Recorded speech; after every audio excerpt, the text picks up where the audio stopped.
Hello everyone. Tonight we're going to follow the footsteps of the most ambitious man in Europe, right into the snowstorm he never saw coming. Picture this. It's the summer of 1812. You're standing outside a silk-draped tent. Somewhere in Eastern Europe, the air smells like horse sweat, tobacco, and ambition. Cannon wheels creak in the distance. And in the center of it all sits Napoleon Bonaparte, shorter than you expected, but somehow larger than life. He's pointing at a map, and the arrow leads straight to Moscow. You probably won't survive this.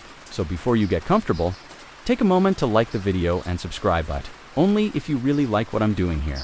And if you want to let me know where you're listening from and what time it is for you, drop it in the comments. I always love hearing from fellow time travelers. Now turn down the lights, turn on the fan to some soothing background music, and enjoy your evening ride together.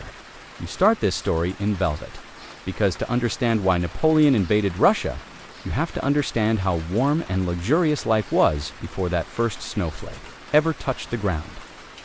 It's May 1812. Napoleon controls more of Europe than most people have socks. France isn't just a country anymore. It's an empire, stretched from the sunburned hills of Spain to the frozen tips of Denmark. Kings tremble, generals quote him. He's not just a leader, he's a myth walking on feet hand.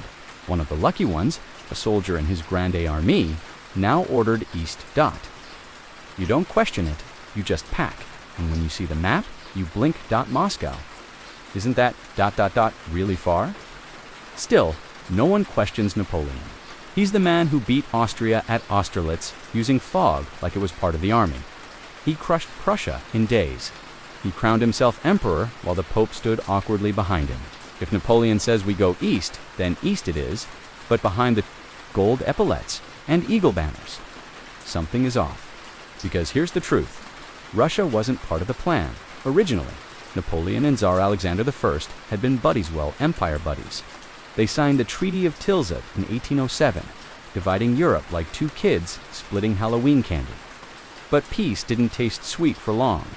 The Russians didn't like the continental system Napoleon's blockade against British trade, and Napoleon didn't like being ignored. Soon enough, friendly letters turned into frostbitten silence. And when diplomacy failed, Napoleon did what Napoleon always did. He sent boots, lots of them. Over 600,000 men begin the march into Russian territory. The Grande Armée, ISNT, just French. It's also Poles, Italians, Germans, Swiss.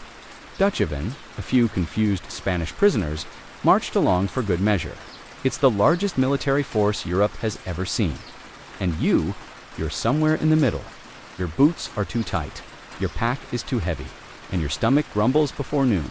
Still, you press forward, because this is going to be a masterpiece. One more stroke on the painting of Europe, signed Napoleon. Napoleon, of course, believes it'll be quick, just a few months. A single decisive battle, as always. The Russians will be stunned by his brilliance and surrender politely in writing, maybe even send him a bear rug. But Russia has its own plans, or rather, no plan at all. Tsar Alexander I orders his armies not to fight. Not yet. Instead, they retreat deeper and deeper into the belly of the continent, torching fields, wells, and villages as they go. They call it the scorched earth policy. And it works brilliantly, especially if your goal is to leave 500,000 invaders starving and confused. Historians are still debating whether Napoleon truly understood how vast Russia was. One advisor supposedly warned him to conquer Russia is not to take a capital, it is to chase a ghost across a desert of snow. But by the time anyone starts to listen to warnings like that, you're already too far in, and it's hot. This part always surprises people. The campaign begins in heat, brutal, choking heat. Soldiers faint, horses collapse, the roads turn to rivers of mud. And you curse every French bootmaker as you slosh through mosquito-infested marshland. One soldier writes in his journal, "The sun killed more men than the sword ever would." It's only June, but here's something no one talks about, how quiet it is. As you march east, you expect noise guns, drums, shouting, but the Russians never engage. They're always just out of reach, like shadows slipping behind the trees. All you find are ashes, empty barns, and the occasional frightened goat. And still, you press forward. You tell yourself, Napoleon has a plan. He always has a plan. What you don't know, what none of you know, is that the real enemy hasn't shown up yet. You won't meet it in uniform. It won't carry a musket or speak Russian. It will fall quietly from the sky, but not yet. Not tonight. Tonight, you're still marching, still hopeful, still alive. The forest blurs around you. The sky turns purple with dusk. You dream of Moscow as it is, but as you imagine, domes, dancers, and warm bread. The emperor says it's only weeks away, so you believe him. Even as the wolves begin to howl in the distance, you wake up before dawn, and you're already sweating, because even though it's still early summer, the air hangs heavy like wet wool. Your shirt sticks to your skin. Your pack digs into your shoulders.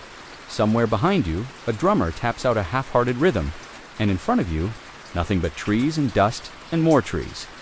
You're part of the Grande Armée now, and that means you walk and walk and walk and walk. Napoleon didn't just bring an army, he brought a civilization on legs. Over 600,000 soldiers, give or take. A few desertions rolled across the Polish border in a line that stretched for miles. Cavalry, infantry, artillery, Polish lancers in feathered helmets, Italians complaining about the cold already, wagon trains full of cannons, bread, and oddly ballroom chandeliers, because when Napoleon invades, he brings the empire with him. Historians still debate whether he truly meant to go all the way to Moscow from the beginning. Some think he hoped the Russians would just turn and fight near the border, that one smashing victory would force the Tsar to beg for peace. Others believe he never had a clear endpoint. He just kept marching like a gambler who keeps doubling his bet. But for you, none of that matters. You just know the road ahead is melting in the heat, and the bread is running out.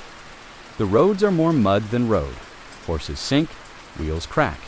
You pass wagons filled with luxury silverware, velvet coats, gold-framed mirrors, and others filled with the wounded moaning through the rattle of wooden wheels. You start to notice something strange. The further you go, the thinner the wagons become. What started as abundance slowly becomes ... rationed. You see officers pouring wine, but your water's gone warm and yellow. Your rations today, a chunk of black bread and something the cook swears was once a carrot. And yet, somehow, morale remains high. Napoleon himself rides along the line, cape fluttering dramatically. He doesn't smile much, but when he does, you believe again. He speaks little, but every word he says sounds like a prophecy. "You will eat Russian bread in Moscow," he says once, and you nod, even though you haven't seen a loaf in 2 days. Oddly enough, you start to get used to it. The endless walking, the dust in your teeth, the smell of unwashed uniforms and leather oil. You start naming your blisters. You learn to march asleep. One night you dream you're already in Moscow, sipping wine and listening to balalikas. You wake up to someone snoring into your shoulder and a mosquito in your ear. The thing is, this isn't a battle yet. This is an illusion. You expect the enemy to appear around every bend, but the Russians are masters of not showing up. Every time Napoleon's scouts think they've found the Russian army, it evaporates into the trees, and every village you pass is burned to the ground. Scorched earth. It's not a clever metaphor. It's a literal description. Entire towns blackened, wheat fields slashed and left to rot, wells poisoned, wagons missing wheels, horses dead in ditches. You pass one cottage that still smolders. A wooden sign on the road says, "Go back." Someone's crossed it out and written too late. And still, the emperor insists. Press on. You cross the Neman River, and now you're truly inside Russia. The forests grow thicker, the nights colder. You pass ancient Orthodox churches and empty monasteries. The locals don't wave. The ones who remain look at you like a ghost already. By July, you've lost track of the days. The sun rises too early and sets too late. The Polish marshes have given way to deep forest and wide plains. Somewhere near Vilnius, you hear the first. Whispers of typhus. Men cough all night. The horses twitch with flies. You walk past a soldier who's asleep under a tree. At least you think he's asleep until you notice the stillness. The drumbeat gets slower, not by choice. And yet, Napoleon refuses to pause. He has a simple theory. If the Russians won't fight, he'll keep chasing them until they do. He believes they can't afford to give up more land. He believes they'll turn and stand any day now. He's wrong, because the Russian generals especially, Berkeley de Tolly, understand something. Napoleon doesn't a battlefield, a swamp of time, and the longer you stay, the more it eats you. There's a moment you remember it, clearly where you pass through a birch forest that feels too quiet. Even the birds are gone. The sun flickers through the leaves like candlelight. You feel a cold breeze, even though it's still summer. And something in your chest says, we should not be here. And then the flies return. And you forget, by the time you reach Vitebsk, it's late July. The army camps in the heat, hoping for a break. Napoleon even considers stopping here for the season. The men build ovens, pitch tents, chase rumors of cucumbers. You think maybe we're done. Maybe this is it. A treaty, a toast, a turn home. But then he changes his mind. He hears that the Russians are finally making a stand near Smolensk. So the order comes down. Marched again, always again, so you pack up, shoulders screaming, blisters fresh.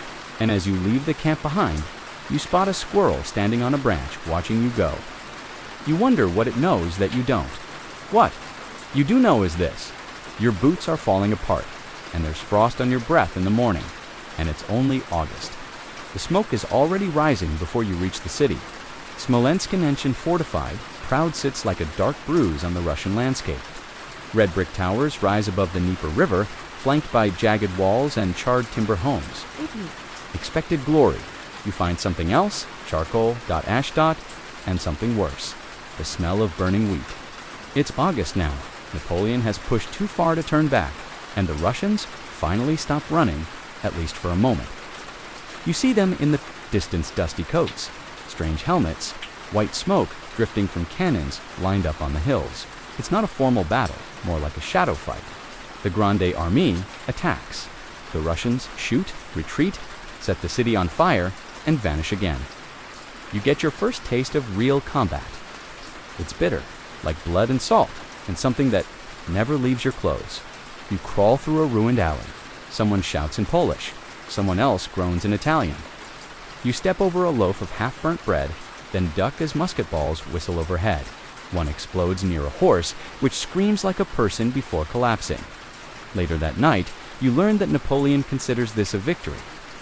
Technically, yes, Smolensk is taken, but it's in ruins, and the Russians are gone. Again, historians are still debating whether this was the moment Napoleon should have turned back. He had a win, sort of. He could have declared triumph and saved face, but instead, he doubled down.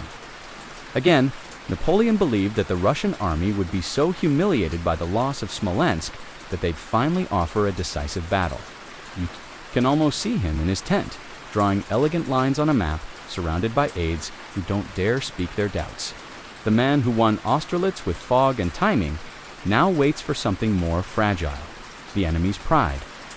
But pride, it turns out, burns slower than wheat. Meanwhile, the Grande Armée begins to shrink. Not from bullets at least, not yet, but from dysentery, from starvation, from men quietly slipping into the woods, never to return. A few are captured, many simply walk away. You hear whispers in the ranks about entire units gone missing. Officers who just sat down and didn't stand back up. Even the animals know something's wrong. The horse is shy at invisible sounds. The birds have vanished. The river smells wrong. Napoleon pushes forward anyway. After Smolensk, the trees grow darker. The road narrows. At night, you hear wolves. The men sharpen bayonets by candlelight, but their hands shake. Some draw pictures in the dirt of women they miss. Others mutter to themselves in languages you've never heard. You begin to notice how wide the sky is out here, too wide. The stars don't look friendly anymore. And then comes Borodino. You don't know it's going to be the bloodiest single day of the entire campaign. All you know is that one morning you wake up to silence, and then cannons. So many cannons. Over 1,200 of them, French and Russian. The air goes white with powder and noise. You can't hear your own thoughts, let alone orders. The ground shakes. Trees explode. Somewhere in front of you, a hill called the Great Redoubt is turning into gravel and bone. Borodino is not elegant, it's not smart. It's not even really necessary. It's just ... Hell, you charge forward with your regiment, slipping on mud and corpses. At one point, a shell lands close enough to tear a man in half. He'd just handed you a biscuit. You don't scream. You can't. Your ears are ringing like cathedral bells. Someone next to you vomits into his helmet, and yet the Russians still don't break. They lose more men than you do, but they don't collapse. They just stop fighting and back away. Again, Napoleon wins Borodino on paper, but he doesn't feel like a victor. He doesn't even pursue the Russians. He just stands on a hill watching the smoke drift up like incense from a cursed altar. One general later wrote, "We are victorious, ... but we are ruined." You sleep that night in a field soaked with blood. You chew raw barley for dinner.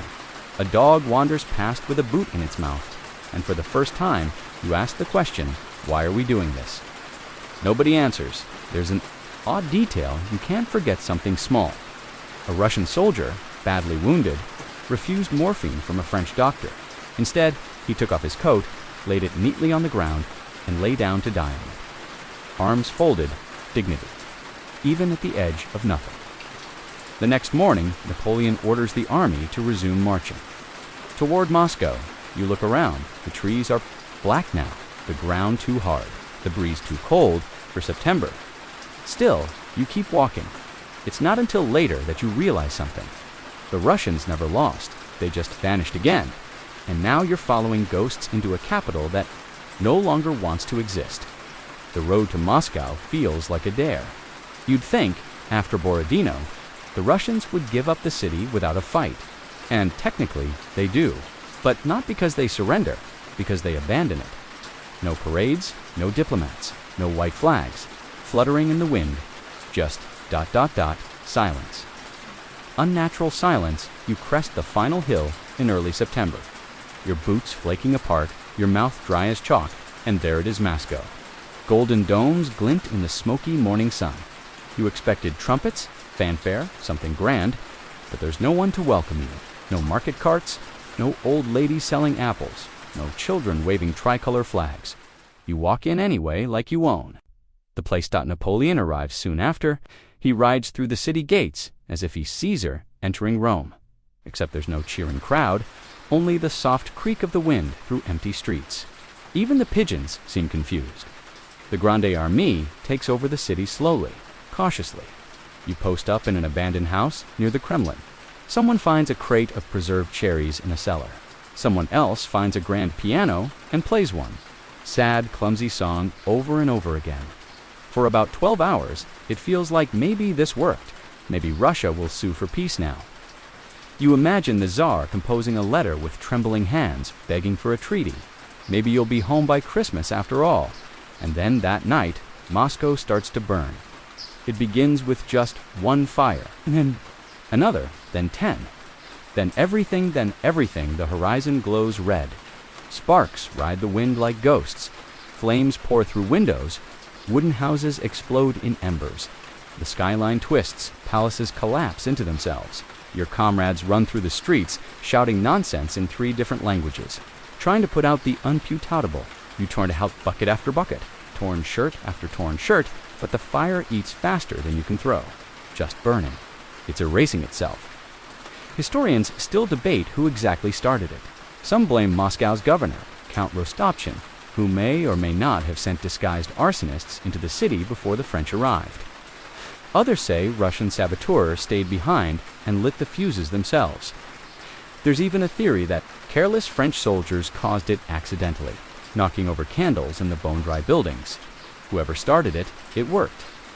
Napoleon sets up camp in the Kremlin. He watches the city burn from a balcony like a disappointed landlord. His plan to use Moscow as leverage to make Alexander beg for mercy is now in flames. You remember a moment that night. You're lying under a scorched table in a half-burned house. Someone nearby is humming a lullaby in German. Your fingers are blistered from hauling water. And outside, the fire glows so bright it casts your shadow against the ceiling. You don't sleep. No one really does. The next day, you expect Napoleon to announce a retreat. He deals in single quotes. Instead, he waits, day after day. For a letter that never comes. Tsar. Alexander I sends no peace offer, no diplomats, no reply at all. Just the sound of winter approaching, soft, subtle, cruel. Because winter is the real general here. Every day, the nights get colder, the fires are gone now, replaced with frost. The soldiers begin tearing down buildings to make campfires. Then they start burning furniture, then books, then the wooden doors off cathedrals. You start to see men lose things, not just coats or fingers, but hope. Some start speaking to the walls. Others offer coins for raw potatoes. One guy tries to eat his belt, someone else drinks melted snow, and swears it tastes like wine. The weirdest part, you're still in an empire's capital, but it feels like you're camping in the ruins of Atlantis. Napoleon eventually realizes the truth. Moscow isn't leverage. It's a tomb, and now he has to decide stay or leave. He chooses both. In early October, he orders the retreat, but not the panic kind. No, he calls it a strategic repositioning. He even announces that they'll march home along a different route, as if this is still a vacation with optional sightseeing. You pack your things. What's left of them, one of your boots, is held together with string and hope.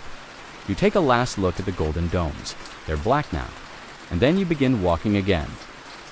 Always again, the road you came in on is no longer a road. It's a scar. And now, instead of marching toward a dream, you're limping away from a nightmare. Napoleon rides out ahead of the column, surrounded by a smaller, colder court. He doesn't speak as much these days, just stares into the distance, muttering about Alexander and destiny and snow. You realize, slowly, that the silence following you isn't just weather. It's a reckoning. It's everything that was lost back in the glow of burning Moscow. You wake to silence.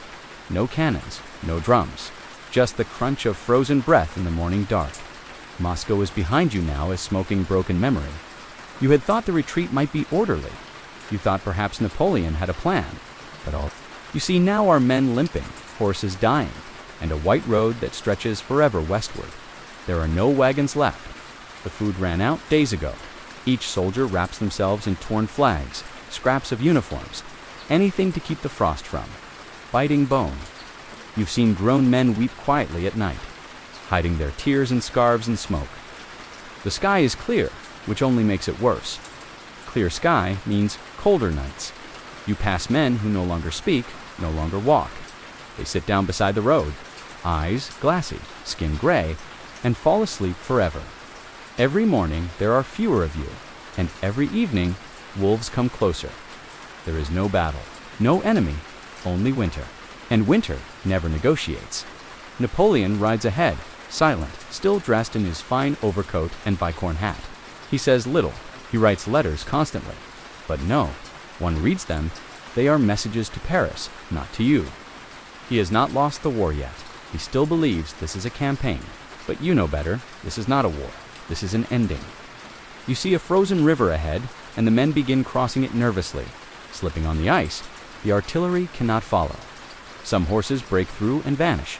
And still, the Russians press from behind faint shadows on the hills. They do not attack. Not really. They do not need to. Winter is doing all the killing at night. You dream of bread and of home. But when you wake, all you see is snow and still. You march. The name Berezina will never leave you, not in your sleep, not in your old age, and certainly not in the bone-deep frozen moment when you first saw it. It isn't even a wide river, not compared to others you've crossed. But now, in late November, the Berezina is a barrier between what's left of the army and any hope of escape. Behind you, Russian armies close in like a vice. Ahead of you, freezing water, deep currents, and no bridge. None. The French engineers stare at the river as if it's some ancient god, cold, cruel, and waiting. And Napoleon. He stands still as always, unshaken. He gives the order, build, to makeshift bridges as fast as possible. Trees chopped, iron torn from wagons, ropes tied from shoelaces and belts. The work begins under fire. Russian cannons thunder from the far bank. Ice chunks drift in the current like knives. Men hammer wood with frostbitten hands. They die while they build. They die while they cross. You step onto the bridge just after dawn. It sways under you. It creaks like an old ship at sea. On either side, men fall, some trampled, some shot, some simply collapse, too tired to even scream. One man beside you prays, another laughs. A third throws himself into the river, choosing to sink rather than freeze, standing. Somehow, you reach the far side. You fall to your knees in the snow. You've never believed in miracles. Until now. But behind you, thousands remain trapped. Civilians, wounded, stragglers, and the Russians close in. Then, Napoleon gives the final order. Burn the bridges. Flames rise, screams echo, and the river forgets their names as quickly as it swallowed their bodies. Later, that night, you sit beside a fire. You have no boots anymore. Your fingers bleed when you try to eat, but you are alive, and that is more than most can say. The Berezna was supposed to be a crossing. It became a graveyard. The smoke from the bridges still clings to your clothes. The scent of ash, blood, and frozen earth trails behind you like a second skin. But you march on. Because there is no other choice. Napoleon no longer rides ahead. Now, he rides quietly, in the center, wrapped in silence. The man who once conquered half of Europe now looks like a ghost seated on a weary horse. He speaks less. He watches more. But even he cannot hide from what this retreat has become. Not a return, not a regrouping, just a slow vanishing. Every village you pass is abandoned. Every barn has been picked clean by those before you. The frost is so deep, it cracks wooden. Wheels, your breath is smoke, your hands are numb. You walk beside men who once sang of glory. Now they say nothing. They do not cry, or curse, or pray.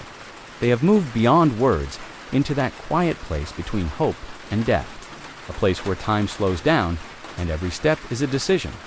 Will I keep going? And still, Napoleon believes. He writes letters to Paris, calling this a strategic maneuver. He dreams of rebuilding the army, of raising new troops, of another campaign. But you only dream of warmth, of your wife, of bread, of lying down and not waking up. One night, under the pale moon, you see something strange. Far across the field, silhouettes. Not soldiers, not Russians, just dark shapes, standing still in the snow. At first, you think they are trees, but they don't move. And when you look again, they're gone. Your mind is playing tricks. Or maybe, this land is haunted. Haunted by dreams that froze before they bloomed. Haunted by men who marched east but never returned. Haunted by the shadow of an empire that stretched too far, too fast. You realize now that Grande Armée did not die at Moscow. It dies here step by step in silence. And you are still walking. You wake one morning to find a silence even deeper than before. No footsteps, no groans, no coughs, just the whisper of wind against your face and a strange absence, an emptiness in the air, as though someone has slipped away while you slept. And then the news passes among the ranks like a gust of wind through brittle trees. The emperor is gone. Gone? Yes. In the dead of night, Napoleon departed with a small escort. He is on a sled now, racing westward through the snow, heading back to Paris, to the throne, to politics, to safety. And you are still here. At first, no one speaks of it. But later, as frost bites deeper into your boots, as the horses collapse more quickly, as the last of the gunpowder is buried in ice, the silence cracks. He left us. He abandoned his men. He saved himself. But others defend him. He had to go. He needs to rebuild. He will return for us. You say nothing because your lips are cracked, and your trust is too. Officers strip medals from corpses, not in cruelty, but to send them home if anyone makes it. Some soldiers burn their muskets for warmth. Others burn letters from home. One man burns a Bible dot, because in this place, everything is ice, and nothing is sacred anymore. The roads are gone now. You follow animal tracks. You follow clouds of smoke, hoping they lead to shelter. Sometimes you find Russians, sometimes they shoot, sometimes they just watch. From a hill, from a forest edge, watching Napoleon's great army melt into the earth. The retreat has no map now, only direction. West. Only goal. Survive. And still. You march not because you believe, but because your legs have not yet frozen, because your heart still beats faintly. And maybe, just maybe, you'll see France again. You are no longer a soldier. Not really. Your musket is gone. Your regiment is gone. Even your name, once shouted proudly in camp, hasn't been spoken in days. You are simply a man who walks. West. The snow is softer now. Or perhaps you've just stopped feeling your feet. Your hands are numb, your breath short, your eyes blurred. But there's something ahead, a shape, a sound, a scent of wood smoke and bread.